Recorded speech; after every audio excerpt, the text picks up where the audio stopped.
The center-left in Europe, which for decades embodied the vision of social democracy and the welfare state, is undergoing a systemic crisis leading to an electoral collapse of historic proportions, a phenomenon often described as Pasokification. From the north, Scandinavia, to the south, Greece, Italy, France, socialist parties have lost their status as dominant forces, with their vote shares falling to a century low.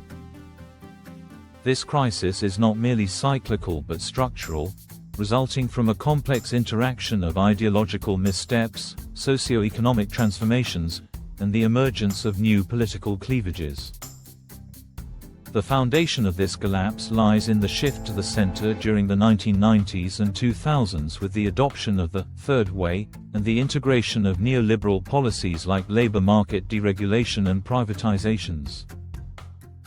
While this turn aimed to attract middle-class voters, it had a disastrous long-term consequence. It alienated the traditional working class and economically vulnerable voters who felt their party no longer represented them. The center-left ceased to have a distinct economic profile from the center-right, offering only minor managerial differences within a unified economic model. The 2008 global financial crisis and the subsequent imposition of austerity policies delivered the decisive blow.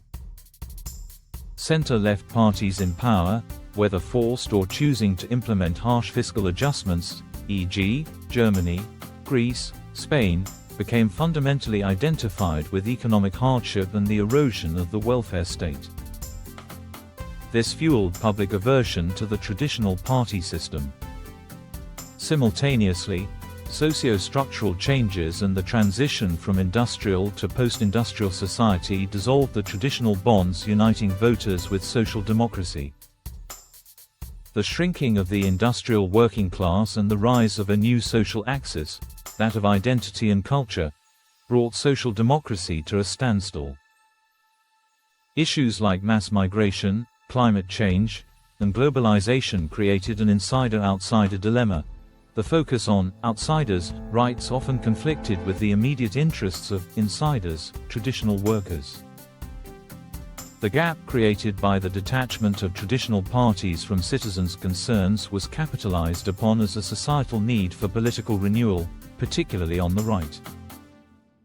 A significant portion of the populace turned towards parties that offered clear responses to the feeling of loss of control and security, both economic and cultural.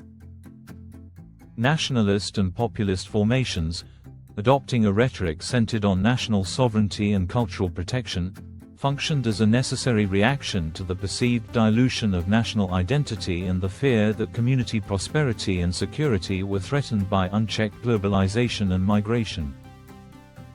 This shift towards policies prioritizing the national interest and border protection was not merely a negative reaction based on fear, but a demand for the restoration of national cohesion and autonomy against supranational structures.